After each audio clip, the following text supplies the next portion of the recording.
तो जय हिंद बच्चों, लेकर आ चुका मैं आप लोगों के लिए halo alkanes and halo arenes का नेक्स्ट वीडियो अगेन। और यहाँ पे आज हम डिस्कस करने वाले हैं जितने भी केमिकल रिएक्शंस हैं हेलो अल्केन्स के, वो सारी चीज़ें, ठीक है। और एक और वीडियो रहेगी जिसमें हम डिस्कस करेंगे chemical reactions of hello arenes के। तो जस्ट ये जो लास्ट के दो टॉपिक है उसको अगर हमने कवर कर लिया तो लास्ट का एक छोटा सा टॉपिक बचेगा जो कि यूजेज होंगे कुछ इंपॉर्टेंट हेलो अल्केन्स और हेलो अरीन्स के, मतलब उसके कुछ कंपाउंड्स होंगे, कुछ इंपॉर्टेंस के बारे में पढ़ने, उनके यूजेस के बारे में पढ़ने। तो वो तो खैर आप खुद भी कर सकते हैं, मोस्ट प्रोबेबली देखूंगा मैं करवाऊंगा तो ठीक है, नहीं तो आप लोगों को खुद कर लेना है वो। बट फिलहाल की जो बात कर रहे हो वो केमिकल रिएक्शंस की बात कर रहे हैं हम, हेलो अल्केन्स की या फिर हम हेलो अरीन्स के। तो फिलहाल हम बात करेंगे सिर्फ और सिर्फ हेलो अल्केन्स के। तो हेलो अल्केन्स के आपको 3 रिएक्शन देखने को मिलेंगे। पहला आपके पास न्यूक्लियोफिलिक सब्स्टिट्यूशन रिएक्शन, क्या होता है हम डिटेल में आज बात करेंगे, टेंशन मत लीजिए। एलिमिनेशन रिएक्शन क्या होता है हम उसकी बात भी करेंगे, ज़्यादा टेंशन मत लीजिए। And the last one will be reaction with metals, ठीक है ना, तो इसकी भी हम बात करेंगे, ज़्यादा टेंशन लेने की कोई ज़रूरत नहीं है। तो चलिए अपना कार्यक्रम हम स्टार्ट कर देते हैं। सबसे पहले हम समझेंगे न्यूक्लियोफिलिक सब्स्टिट्यूशन रिएक्शन क्या होता है। अब क्योंकि हम पढ़ने जा रहे हैं न्यूक्लियोफिलिक सब्स्टिट्यूशन रिएक्शन, तो उससे पहले हमें ये पढ़ना पड़ेगा कि एक जो न्यूक्लियोफाइल होता है उसे हम किसे कहते हैं, न्यूक्लियोफाइल, ठीक है। न्यूक्लियोफाइल होता क्या है, सबसे पहले हमें ये समझने की ज़रूरत पड़ेगी।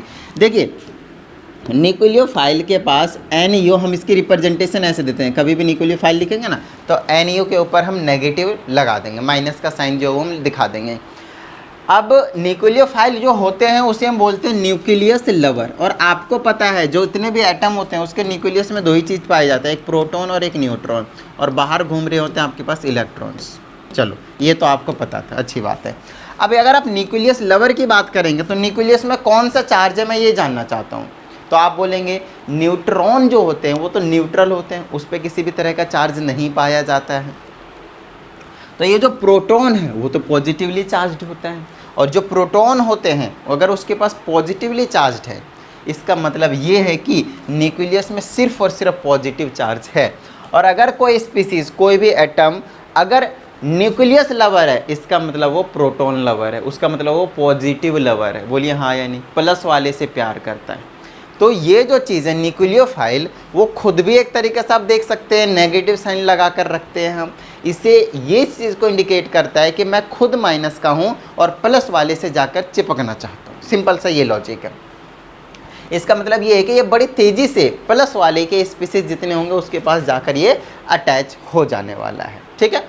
अच्छा, ऐसा कोई हार्ड एंड फास्ट रूल जरूरी नहीं है कि न्यूक्लियोफाइल सिर्फ नेगेटिव के ही होंगे, ठीक है ना, वो कुछ न्यूट्रल के भी पाए जाते हैं। बट हम फिलहाल की जो बात कर रहे हैं वो समझ लीजिए कि न्यूक्लियोफाइल होगा जिसके ऊपर माइनस का साइन होगा और वो जाकर कहाँ पे, प्लस वाले पे अटैक मारेगा, ठीक है। अब ये न्यूक्लियो, आपको एक चीज़ समझ में आ गई न्यूक्लियोफाइल क्या होता है। न्यूक्लियोफाइल एक ऐसा स्पीसीज है जो न्यूक्लियस लवर होता है, जो प्रोटॉन लवर होता है, जो पॉजिटिव लवर होता है, जो पॉजिटिव से प्यार करता है, खुद नेगेटिव का होता है, ठीक है। अब आते हैं हम यहाँ पे अल्काइल हैलाइड पे, बोले तो हेलो अल्केन्स पे, सिंपल सी बात है। तो ये हमारे पास RX है, अल्काइल हैलाइड। आपको हम स्टार्टिंग से कहते आ रहे हैं क्या है ये क्या नहीं है। जो ये जो चीज़ है आपके पास R है, उसके जगह कोई सा भी कार्बन हो सकता है, 1 2 3 का, कोई दिक्कत वाली बात नहीं है, कितने भी कार्बन इधर के हो सकते हैं। अब आपको ये चीज़ भी पता है R में जो भी कार्बन होगा उसमें पार्शियली पॉजिटिव चार्ज आएगा और X में 100% पॉजिटिव, पार्शियली नेगेटिव चार्ज आने वाला है ना, ये चीज़ आपको पहले से ही पता है। अब इधर से आएगा एक न्यूक्लियोफाइल।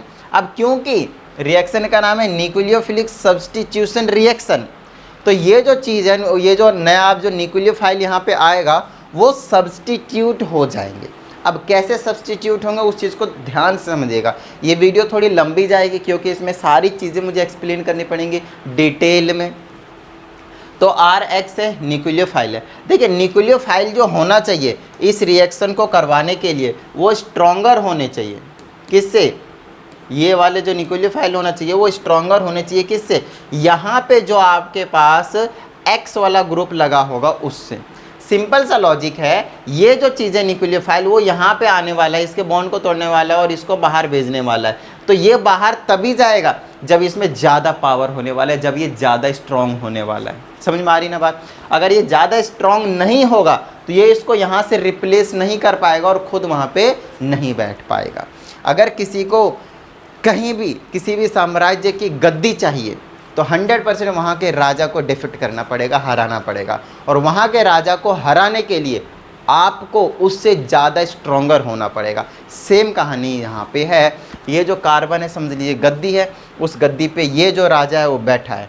यहाँ से दूसरा राजा आएगा, अगर ये स्ट्रोंगर है तो इसको राजा को हटाएगा और यहाँ पे खुद बैठ जाएगा, अदरवाइज नहीं। ठीक है, तो न्यूक्लियोफिलिक सब्स्टिट्यूशन रिएक्शन में क्या होने वाला है, न्यूक्लियोफाइल आएगा और इसके साथ पहले से X वाला ग्रुप होगा माइनस वाला, उसको हटाएगा और खुद बैठ जाएगा। और नया नज़ारा आपको कुछ इस तरीके का देखने को मिलेगा। मतलब न्यूक्लियोफाइल अटैक कर चुका है और ये जो X वाला ग्रुप है ना, X वाला ग्रुप है, वो कार्बन के इलेक्ट्रॉन को लेकर सीधा, यस इलेक्ट्रॉन को लेकर, इसलिए क्लोरीन के ऊपर X के ऊपर माइनस का साइन जो है वो दिखाया गया है, और ये सीधा जो है आपके पास बाहर निकल जाएगा। क्या इतनी सी बात समझ में आ गई? डन है। ठीक है, अब NCERT में भी आपके पास ये वाली टेबल आपको देखने को जरूर मिलेंगे। ठीक है ना, ये वाला जो टेबल है आपके पास NCERT में भी देखने को मिलेगा, ये वाला। अब सर इस टेबल में खास क्या है, हमें तो कुछ समझ में नहीं आ रहा है, तो कोई टेंशन वाली बात नहीं, हम आपको समझाते हैं। देखिए कुछ रिएजेंट होंगे जैसे कि सोडियम हाइड्रोक्साइड और पोटेशियम हाइड्रोक्साइड, इसमें से जो आपके पास न्यूक्लियोफाइल निकलता है वो होता है OH-। देखिए OH- क्या है, एक न्यूक्लियोफाइल है। ठीक है, एक न्यूक्लियोफाइल, देखिए NU- से हमने इसको रिप्रेजेंट कर दिया। अब ये जो न्यूक्लियोफाइल होगा अगर वो सब्सटीट्यूट हो जाता है किसी R के साथ, किसी कार्बन वाले अल्काइल ग्रुप के साथ, तो क्या बना लेगा वो, ऑफकोर्स ROH बना लेगा, है ना। या फिर आप कह सकते हैं R की जगह कुछ और हुआ, लेट से ऐसा हुआ CH3OH, तो 100% ये क्या बन गया, मिथेनॉल बन गया। 2 कार्बन वाला होता तो कॉन्टिन्यूस चेन वाला तो इथेनॉल बन जाता। ठीक है, तो आपको ये समझना है कि R के साथ अगर वो सब्सटीट्यूट होगा क्या बना लेगा, नाम दे दिया उसको हमने, अल्कोहल बना लेगा। सिमिलरली अगर आपके पास Na सोडियम OR और डैश मिल जाए कुछ इस तरीके से, है ना, इसको एल्कोक्साइड कहते हैं। सोडियम एल्कोक्साइड के नाम से जानते हैं, नहीं तो सोडियम कई बार ये जो R डैश है वो अराइल वाला ग्रुप बन जाता है, बेंजीन वाला बन जाता है, सोडियम फिनोक्साइड के नाम से जानते हैं। आगे पढ़ाऊंगा इस चीज़ को, एल्कोहल फिनोल ईथर में इस चीज़ के बारे में, एल्कोहल के बारे में हम डिटेल में पढ़ेंगे। देखिए इसको आप रट्टा तो ऑफकोर्स उतना ज़्यादा नहीं मार सकते हैं, थोड़ा बहुत समझने की कोशिश कीजिएगा कि हो क्या रहा है यहाँ पे। यहाँ से कौन सा जो ग्रुप है वो निकल सकता है, तो OH- निकलता है। R में से H आता है ना, R वाले में H, तो OH- निकलता है फिर से, और फिर से आपके पास R के साथ अटैच हो जाता है, तो कुछ इस तरीके से फिर से आपको अल्कोहल मिल जाता है। अगर Na है तो उसमें से I- माइनस वाला कौन सा निकलेगा आपको वो देखना, और वही आपका न्यूक्लियोफाइल हो जाने वाला है। तो यहाँ पे I- जो है आपके पास न्यूक्लियोफाइल होगा, और ये बन गया आपके पास RI। समझ में आ गई इतनी बात, ये बन गया RI, R के साथ I अटैच हो जाएगा, अल्काइल आयोडाइड के नाम से हम इसको जानते हैं। उसी तरह से सब में से अब यहाँ से NH2- और H+ में टूटता है ये चीज़, तो NH2- R के साथ जुड़ जाएगा, तो इसको हम प्राइमरी अमीन कहते हैं। प्राइमरी यहाँ पे लिखना था, प्राइम लिख दिया, ठीक है ना, प्राइमरी अमीन है। उस तरह से यहाँ से आपके पास R- NH-, इस तरह से यहाँ पे, इस तरह से यहाँ पे, और यहाँ से लेकर यहाँ तक आपको ठीक ऐसे ही देखना है। यस, ठीक ऐसे ही देखना है कि किस तरीके से हमें एक न्यूक्लियोफाइल जो है वो मिल जाने वाला है। समझ में आ रही है कितनी बात? यहाँ पे चीज़ों को समझिएगा, यहाँ पे 2 चीज़ें आएंगी, एक CN और एक NCN, तो इन दोनों का खास करके ध्यान रखना है। CN और NC दोनों अलग अलग चीज़ें हैं। अगर R के साथ C कंबाइन होता है तो साइनाइड के नाम से जाना जाता है, अगर R के साथ CN वाला N कंबाइन हो जाता है तो आइसोसाइनाइड के नाम से जाना जाता है। समझ में आ गई इतनी बात? डन है। चलिए अब आगे की बात कर लेते हैं सिंपली। अब इतने सारे तो ऑफकोर्स आप उतने ज़्यादा 100% तो याद रख नहीं सकते, थोड़ा बहुत कुछ समझ के कि इसमें से क्या निकल सकते हैं उनको याद रखने की कोशिश कीजिएगा। बाकी हम आगे चलते हैं, बड़ी छोटी सी चीज़ है यहाँ पे आपके पास। यहाँ पे बोला है एम्बीडेंटेड न्यूक्लियोफाइल्स, तो न्यूक्लियोफाइल्स के बारे में थोड़ा सा और जानकारी आपको देने की कोशिश कर रहे हैं कि यार न्यूक्लियोफाइल जो होते हैं वो कुछ एम्बीडेंटेड के होते हैं। एम्बीडेंटेड का मतलब होता है कि उसके पास ना कैपेसिटी है, यस उसके पास ना कैपेसिटी है लोन पेयर डोनेट करने की, और वो भी एक से अकेले से नहीं, दूसरे से भी। समझाता हूँ कैसे। इसमें देखो लिख रखा है species in which both the atoms have lone pair and have capacity to donate lone pair to cations. अगर आप CN का एग्जाम्पल लें तो आपको कार्बन के पास भी और नाइट्रोजन के पास भी लोन पेयर देखने को मिलेंगे। इसके पास भी लोन पेयर है और इसके पास भी लोन पेयर है। लोन पेयर का मतलब इसके बाहर वाले साइड में कुछ इलेक्ट्रॉन्स पड़े, कितने पड़े अभी फ़िलहाल मैंने एग्जैक्टली रिप्रेजेंट नहीं करा है, बट कुछ ना कुछ इलेक्ट्रॉन्स पड़े हैं, ठीक है ना। तो इसके पास इलेक्ट्रॉन पड़े, इसके पास भी इलेक्ट्रॉन पड़े, तो आपने इलेक्ट्रॉन के पेयर को अगर डोनेट कर दे तो उसको हम लोन पेयर के नाम से जानते हैं। तो लोन पेयर डोनेट इसमें कार्बन भी कर सकता है और नाइट्रोजन भी कर सकता है, जिसकी वजह से पहला वाला देखिए RX के साथ अगर हमने KCN डाला तो RCN नाइट्राइल बना दिया, वहीं अगर RX में हमने AgCN डाल दिया तो ये RNC बना लेता है, तो इसको हम आइसोनाइट्राइल कहते हैं। जैसे वहाँ पे साइनाइड और आइसोसाइनाइड था, साइनाइड हो या नाइट्राइल हो एक ही बात है, ठीक है ना। CN ग्रुप को हम साइनाइड के नाम से जानते हैं, नहीं तो नाइट्राइल के नाम से हम जानते हैं। तो यहाँ पे भी अगर आप नोटिस करें तो आपको समझ में आएगा कि यार RCN है और यहाँ पे आपके पास RNC है।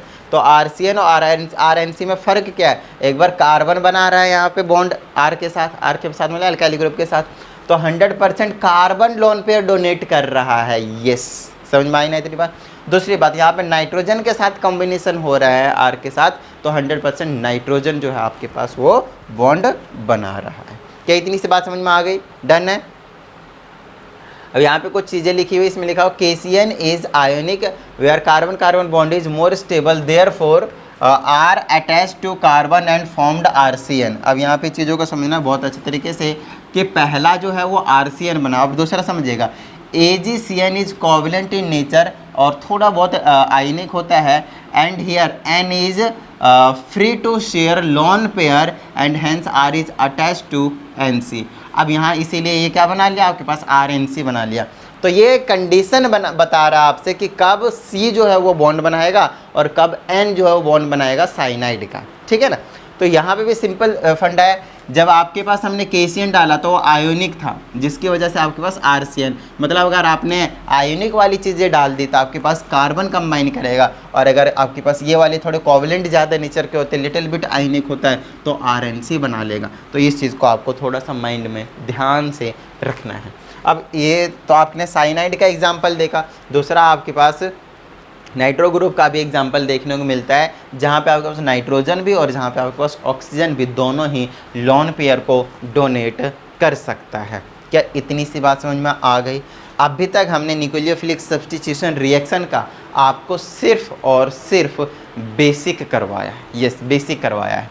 अब इसी में हमें पढ़ने की जरूरत पड़ेगी SN1 एंड SN2 रिएक्शन, ठीक है ना। और यहाँ पे लिख रखा है आफ्टर कंप्लीटिंग स्टीरियोकेमिकल, तो वो चीज़ हमने आपको पहले ही करवा दिया। तो देखिए ये सारे स्टीरियोकेमिकल वाली चीज़ें हैं, स्टीरियोकेमिस्ट्री हमने आपको करवाया था, याद कीजिए, है ना, यहाँ तक। और अब आ जाते हैं हमारे पास SN1 और SN2 जो रिएक्शन है। SN2 पहले लिख रखा है, नहीं SN1 ही है पहले, ठीक है ना।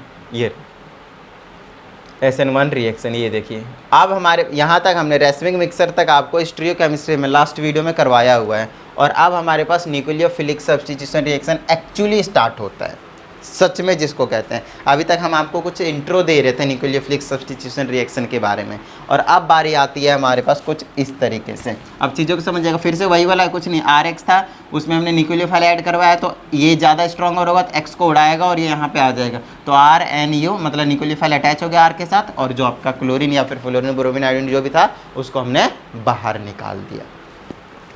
अब हमें यहाँ पे पढ़ना है दो तरह के रिएक्शन, पहला है SN1 और दूसरा आपके पास SN2। अब इसका पहले फुल फॉर्म देखिए, हाँ हमेशा ध्यान रखिएगा कि इसको पीछे से नेमिंग करते हैं। 1 लिखने के लिए आप हमेशा यूनिमोलिकुलर, मतलब ये यूनिमोलिकुलर होते हैं, ठीक है ना। दूसरा N का लिए न्यूक्लियोफिलिक है, और S का मतलब सब्स्टिट्यूशन, और ये रिएक्शन तो खैर है ही, इसीलिए आपके पास यूनिमोलिकुलर न्यूक्लियोफिलिक सब्स्टिट्यूशन रिएक्शन को हम कहते हैं SN1। सिमिलरली यहाँ पे सिर्फ 2 में फ़र्क आएगा, बायोमोलिकुलर बोलेंगे, ठीक है ना, 2 मॉलिक्यूल्स पे डिपेंड करेगा इसीलिए, और न्यूक्लियोफिलिक सब्स्टिट्यूशन रिएक्शन तो आपके पास है ही है। तो हमें ये 2 तरह के रिएक्शन जो है वो देखने की ज़रूरत है। बड़ी छोटी सी चीज़ें आसान भाषा में आपको समझा देंगे, बस चीज़ों को ध्यान रखिएगा थोड़ी थोड़ी। अब SN1 रिएक्शन की अगर हम बात करते हैं तो उसके लिए हम सबसे पहले कुछ इंपॉर्टेंट पॉइंट्स पे नज़र डालेंगे। यस, सबसे पहले हम इंपॉर्टेंट पॉइंट्स पे नज़र डालेंगे। तो इंपॉर्टेंट पॉइंट्स की अगर आप बात करते हैं तो हमने सबसे पहले आपके पास लिखा हुआ है इट इज़ 2 स्टेप रिएक्शन, है ना। ये एक स्टेप में नहीं, 2 स्टेप में रिएक्शन होता है। अब दोनों स्टेप किस तरह से होता है वो अभी हम देखेंगे। अभी सिर्फ इंपॉर्टेंट पॉइंट बता रहे हैं। ये सारी इंपॉर्टेंट पॉइंट आपको बहुत अच्छे तरीके से जब समझ में आएंगे, जब अभी मैं आपको दोनों स्टेप अच्छे से करवा दूंगा, ठीक है ना। तो थोड़ा सा सब्र रखिए। दूसरा होता है आपके पास कार्बोकैटायन फॉर्मेशन टेक्स प्लेस, मतलब इसमें कार्बोकैटायन जो है वो आपके पास बनता है, और इसमें बनने के लिए हमें चाहिए होता है polar protic solvent. Yes, polar protic solvent, polar protic solvent like H2O, alcohol etcetera etcetera etcetera. तो पोलर प्रोटिक सॉल्वेंट वो होता है जो which can donate H+, yes, जो H+ को रिलीज कर सके, डोनेट कर सके, हम उसको कहते हैं पोलर प्रोटिक सॉल्वेंट। ठीक है, इतनी बात। पोलर प्रोटिक सॉल्वेंट, इसमें पोलर प्रोटिक सॉल्वेंट PPS की ज़रूरत पड़ती है।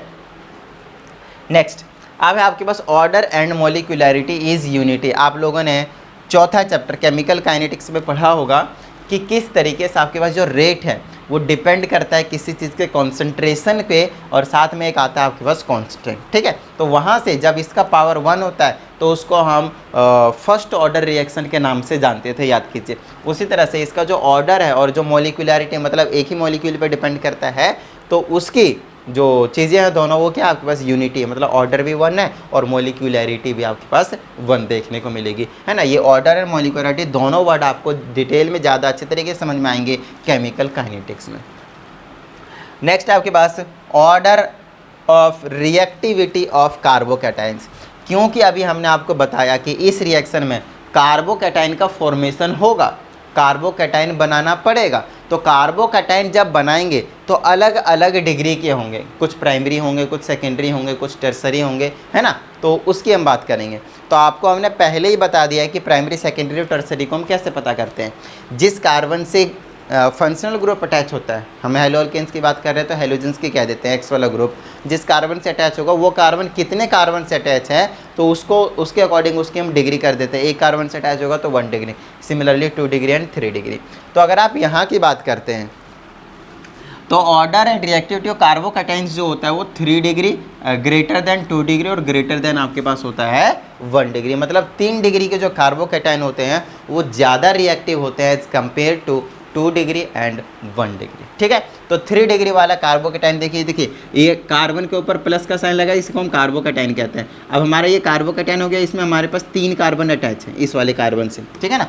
तो ये जो चीज़ हो गया 3 डिग्री का हो गया। इससे 2 अटैच है, एक सिंपल हाइड्रोजन अटैच कर दिया तो ये 2 डिग्री, और इसमें सिर्फ एक से अटैच है और बाकी दोनों हाइड्रोजन कर दिया तो ये 1 डिग्री। ठीक है, इतनी बात। चलिए next, order of reactivity of alkyl halides. इस चीज़ के बारे में हमने आपको पहले भी बताया हुआ है कि जैसे जैसे साइज बढ़ता रहता है तो इनकी जो रिएक्टिविटी होती है वो ज़्यादा बढ़ती चली जाती है। देखिए RI सबसे ज़्यादा रिएक्टिव होंगे, फिर RBr, RCl और RF। और इसका रीज़न सिंपल होता है कि इनके बीच का बॉन्ड जितनी जल्दी टूटेगा कंपाउंड का फॉर्मेशन उतनी जल्दी होना शुरू हो जाएगा। ऐसी चीज़ें हमने आपको पहले भी बताया हुआ है इसी चैप्टर में। फिर इसके बॉन्ड टूटेंगे, इसके बॉन्ड टूटेंगे, ये ज़्यादा स्ट्रॉन्ग बॉन्ड है तो ये जल्दी ही रिएक्ट नहीं करेगा, क्योंकि जितनी जल्दी बॉन्ड टूटता है उतना ही जल्दी न्यू फॉर्मेशन होता है, न्यू बॉन्ड का फॉर्मेशन होने लगता है। अब यहाँ पे हमने लिख भी दिया है, जितना इजीली RX का बॉन्ड टूटेगा उतना ही ज़्यादा रिएक्टिव होगा। लेकिन इसका सबसे ज़्यादा जल्दी टूटता है क्योंकि इसका साइज़ ज़्यादा है, तो प्रोटॉन अपनी इलेक्ट्रॉन को अपनी तेज़ी से बाइंड करके नहीं रख पाता है ना। लेकिन धीरे धीरे जाते हैं तो बड़े स्ट्रांगली बाइंडेड होता है, जिसकी वजह से बॉन्ड जल्दी टूटता नहीं है। तो ये आपके पास order reactivity of alkyl halides हो गया। अब हमें समझना है सबसे ज़्यादा इंपॉर्टेंट चीज़ें SN1 रिएक्शन का मैकेनिज़्म। चीज़ों को समझिएगा। अब ये जो मैकेनिज़्म है उसको हम कैसे समझ सकते हैं, ये देखिए। हाँ, तो रिएक्शन का मैकेनिज़्म समझाते हैं। सबसे पहले आप स्टेप 1 पे नज़र मारें। यस, स्टेप 1 पे देखेंगे तो उसमें लिखा है फॉर्मेशन ऑफ कार्बोकैटायन। जैसे कि हमने आपको इंपॉर्टेंट पॉइंट्स में ही बता दिया कि जब भी हम SN1 रिएक्शन की बात करेंगे तो वहाँ पे आपके सामने कार्बोकैटायन का फॉर्मेशन होगा। अच्छा, कार्बोकैटायन का जैसे फॉर्मेशन हो जाएगा ना, सेकेंड स्टेप आ जाएगा अटैक ऑफ न्यूक्लियोफाइल कहने का मतलब ये है कि कार्बोकैटायन पे अब न्यूक्लियोफाइल अटैक कर सकता है। आपको पहले से बता दिया है कि न्यूक्लियोफाइल क्या होते हैं, न्यूक्लियस लवर होते हैं, और हमने कार्बोकैटायन बना दिया। कार्बोकैटायन बनाने का मतलब उसके पास प्लस का साइन आ चुका है, अब इधर से माइनस वाला आएगा और धड़ाम से अटैक मार देगा, खत्म। ठीक है, इतनी बात। चलिए, अच्छा, फॉर्मेशन ऑफ कार्बोकैटायन को हम RDS के नाम से भी जानते हैं, जिसको हम बोलते हैं रेट डिटरमाइनिंग स्टेप। ठीक है, RDS बोले तो रेट डिटरमाइनिंग स्टेप हम इसको कहते हैं। साथ ही ये जो स्टेप होता है वो काफ़ी स्लो स्टेप होता है, इसमें ज़्यादा टाइम बेसिकली लग जाता है और इसीलिए क्या होता है आपके पास स्लो स्टेप होता है। इसमें जो कार्बोकैटायन बनता है उसका फॉर्मेशन धीरे धीरे धीरे धीरे धीरे धीरे होता है, ठीक है इतनी बात। अब कार्बोकैटायन बनता कैसे है उस चीज़ को समझिए, इसका मैकेनिज्म क्या है उस चीज़ को समझिए। हमने आपको बता ही रखा है। अच्छा, कार्बोकैटायन मैं बनाना अगर चाहूँगा तो मैं 3 डिग्री का बनाऊँगा, रीज़न बताइए क्यों? इसके पीछे का सिंपल रीज़न है ना? क्या रीज़न है कि 3 डिग्री का जो कार्बोकैटायन है वो ज़्यादा रिएक्टिव होता है, ठीक है। इसीलिए मैंने देखो यहाँ पे कार्बन लिया, इसमें 3 कार्बन अटैच किया हुआ लाया, उसमें हमारे X ग्रुप को अटैच कर रखा है। अब आपको पहले से पता है इसके ऊपर पार्सली पॉजिटिव, इसके ऊपर पार्सली नेगेटिव चार्ज आता है due to difference in their electronegativity, है ना, और इसके ऊपर ज़्यादा इलेक्ट्रोनेगेटिव होता है। इसीलिए हमने यहाँ पे H2O डाल दिया जिसको हम कहते हैं PPS, पोलर प्रोटिक सॉल्वेंट, अभी हमने आपको ऊपर समझाया था। तो H2O में आपके पास ये H प्लस और प्लस में OH माइनस में ऑफकोर्स ये क्या होता है, ब्रेक होता है H2O के प्रेजेंस में। समझ में आ रही है इतनी बात? अब अटैक की बारी तो हम बाद में बताएंगे आपके पास।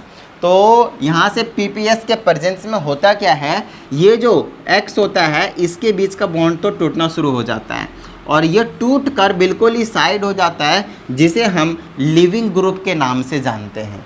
ये तभी होगा जब आप यहाँ पे PPS डालेंगे, ध्यान रखिएगा, जब आप यहाँ पे PPS डालेंगे, पोलर प्रोटिक सॉल्वेंट डालेंगे। उसके बाद यहाँ पे 100%, क्योंकि इसका ये वाला इलेक्ट्रॉन, ये 2 इलेक्ट्रॉन से एक बॉन्ड बना होगा इनके बीच में, तो ये जो क्लोरीन है ना इसके वाले इलेक्ट्रॉन को लेके भाग जाती है इधर कहीं पे, और क्लोरीन के ऊपर -1 का चार्ज आ जाता है क्योंकि एक इलेक्ट्रॉन उसने किसी से लिया हुआ है, कार्बन से लिया हुआ है। तो कार्बन ने एक इलेक्ट्रॉन डोनेट किया तो कार्बन के ऊपर क्या चार्ज आ जाएगा, पॉजिटिव चार्ज। देखिए partially positive, delta negative delta positive का मतलब वो पार्सली पॉजिटिव या फिर पार्सली नेगेटिव चार्ज है, मतलब वो इलेक्ट्रॉन को सिर्फ क्लोरीन ने तेजी से अपनी तरह खींच रखा है, लेके नहीं गया, तो इसलिए हम पार्सली बोलते हैं, डेल्टा बोलते हैं। और कंप्लीट का मतलब वो उसने पूरा का पूरा इलेक्ट्रॉन दे दिया है। तो कार्बोकैटायन हमारा तैयार है भाई। ये स्टेप स्लो होता है, इस स्टेप का नाम RDS है, रेट डिटरमाइनिंग स्टेप।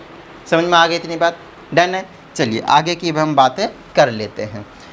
अब सेकंड स्टेप होता है अटैक ऑफ न्यूक्लियोफाइल, मतलब अब जो ये NO- है, जो न्यूक्लियोफाइल होंगे वो अब क्या करेंगे, अटैक करेंगे। किस पे अटैक करेंगे? ऑफ कोर्स यस, सही जा रहे, किस पे अटैक करेंगे, उसी चीज़ पे, किस पे, कार्बोकैटायन पे, है ना, क्योंकि यहाँ पे प्लस वाला है। और ये जो स्टेप होता है उसको हम बोलते हैं फास्ट स्टेप। ये स्टेप बेसिकली फास्ट होते हैं, ठीक है। तो कार्बोकैटायन हमने ले लिया और वो भी 3 डिग्री का है, ज़्यादा रिएक्टिव है। न्यूक्लियोफाइल आएगा। अब इसके पास 2 ऑप्शन होंगे, चीज़ों को समझिएगा। यस, इसके पास 2 ऑप्शन रहने वाले हैं। ये सामने से भी अटैक कर सकता है और ये पीछे से भी अटैक कर सकता है। समझिएगा कैसे। अगर ये सामने से अटैक करता है, मान लीजिए फ्रंट अटैक की बात कर रहे हैं, तो ये सीधा यहाँ से आके यहाँ पे बैठ जाएगा और फ्रंट अटैक में आपको कुछ इस तरह के नज़ारे दिखाएंगे। माइनस का साइन हट जाएगा क्योंकि बॉन्ड बना दिया वहाँ पे, इलेक्ट्रॉन लेके आया न्यूक्लियोफाइल। तो ये दोनों ना बॉन्ड जो है आपके पास बन गया। और ये रिटेंशन का मतलब है जैसा कंपाउंड था ओरिजिनली वैसा ही है, कुछ भी चेंज नहीं हुआ है। अब इन्वर्जन वाला भी कंपाउंड आपको दिखाना पड़ेगा। जब बैक अटैक करेगा तो इसके पास चांसेस है इधर से अटैक ना करके इधर से पीछे से अटैक करे। तो जब पीछे से अटैक करेगा तो ये जो न्यूक्लियोफाइल होंगे वो इस साइड से लगेंगे, और जब न्यूक्लियोफाइल इधर से लगेंगे तो ये उधर चला जाएगा, घूम जाएगा। समझ रहे हो ना, ये जो CH3 है वो इधर ना रहकर उधर चला जाएगा। तो यहाँ पे देख लीजिए इस तरह होंगे, इसलिए हम इसको कहते हैं इन्वर्जन कंपाउंड। ये इन्वर्ट हो गया है ना, पहले के मुकाबले में क्या हो गया, इन्वर्जन बना दिया। समझ में आ रही है इतनी बात? सिंपल सा लॉजिक है, कुछ अलग नहीं है। तो front attack and back attack, ये दोनों चीज़ों का आपको ध्यान रखेगा। जब भी फ्रंट अटैक करेगा तो रिटेंशन दिखाएगा, मतलब वो सेम ही रहेगा। आपको हमने हिस्ट्री केमिस्ट्री में रिटेंशन और इन्वर्जन बता रखा है, ठीक है ना। चलिए, तो ये कहानी हो गई आपके सामने। अब हम आगे की बात करते हैं SN2 रिएक्शन, ठीक है ना। इस वीडियो में हम सिर्फ और सिर्फ SN1 और SN2 को ही डिस्कस कर लेते हैं बस, और बाकी जो 2 रिएक्शन होंगे उसको अभी हम डिस्कस करेंगे अगली वीडियो में, ठीक है। तो फिलहाल की जो हम बात कर रहे हैं वो यही है आपके पास, SN2 रिएक्शन। फिर से हम इसके कुछ इंपॉर्टेंट पॉइंट्स के बारे में पढ़ेंगे, उसके बाद हम उसके रिएक्शन के मैकेनिज्म पे आएंगे। तो सबसे पहले देखिए इंपॉर्टेंट पॉइंट्स में, ये 1 स्टेप रिएक्शन होता है, 2 स्टेप रिएक्शन नहीं होता। ये 1 स्टेप रिएक्शन होता है, ये एक ही स्टेप में हो जाता है। जैसा कि आपने इस वाले में देखा, स्टेप 1 एंड स्टेप 2, आप इस वाले में ऐसा कुछ नहीं देखेंगे, आप एक ही स्टेप में सब कुछ काम जो है वो कंप्लीट कर देंगे।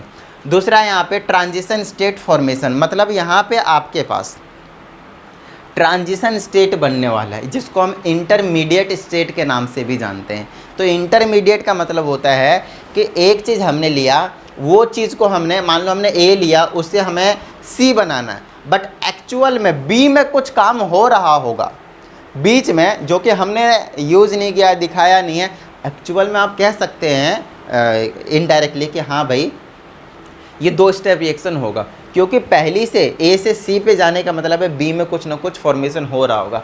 क्यों इसको एक ही स्टेप का रिएक्शन का नाम दे रहे हैं, उस चीज़ के बारे में अभी हम आपको समझाते हैं। तो सबसे पहले आप यहाँ पे देखिए, ट्रांजिशन स्टेट फॉर्मेशन होता है मतलब इंटरमीडिएट जो है वो कंपाउंड जो बीच में बन रहा होता है, ठीक है। यहाँ पे देखिएगा, अब यहाँ पे कहा जाता है require aprotic polar solvent like acetone do not have to lose H+। अब देखिए यहाँ पे आपके पास एसीटोन होते हैं, ये वाला प्रोपेनॉन के नाम से भी आप जानते हैं, ठीक है ना, एसीटोन कहते हैं इसको।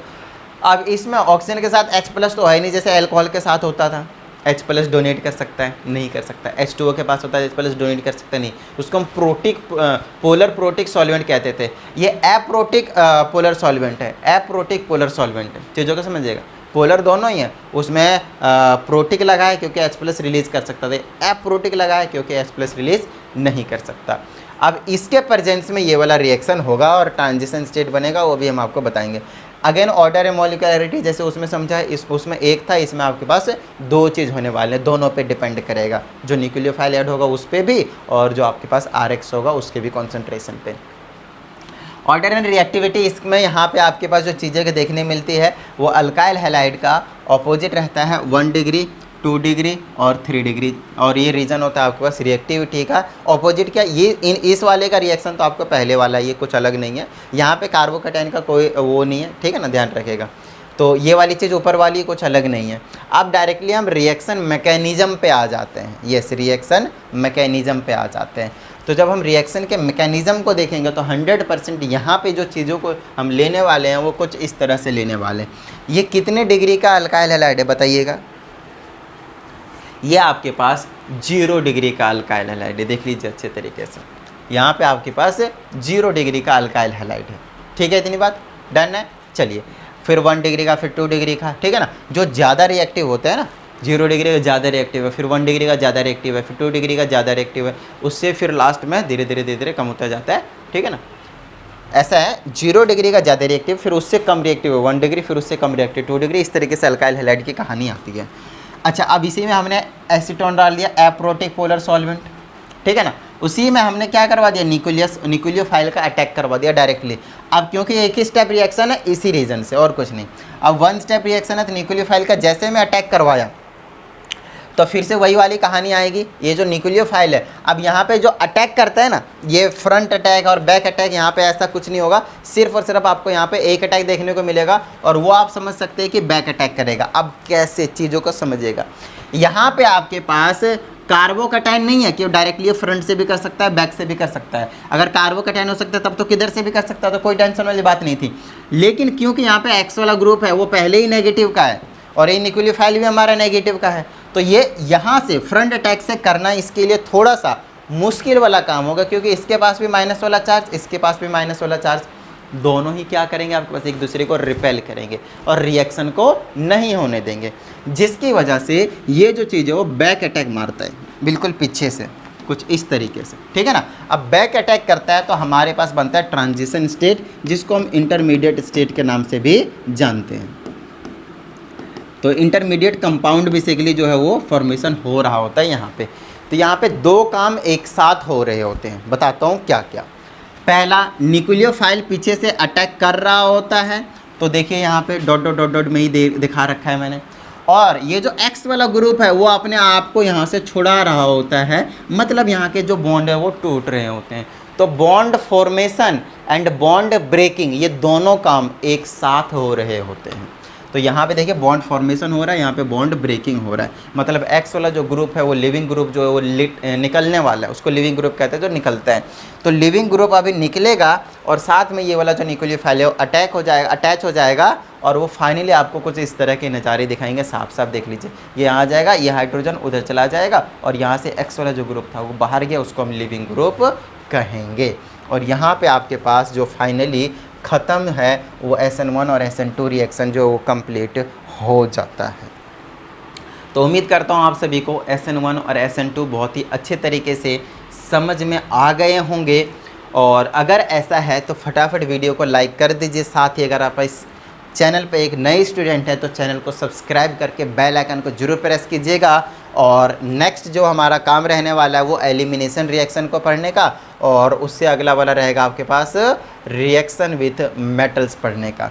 और जैसे हम इतना कुछ कर लेंगे उसके बाद हमारे पास आ जाएगा केमिकल रिएक्शंस ऑफ हेलोअरीन्स। ठीक है, तो इन सारी चीज़ों को ऑफकोर्स हम आगे आने वाली वीडियो में डिस्कस करेंगे। तो चलिए मिलते हैं अगली वीडियो में, प्रैक्टिस करते रहिएगा। जय हिंद।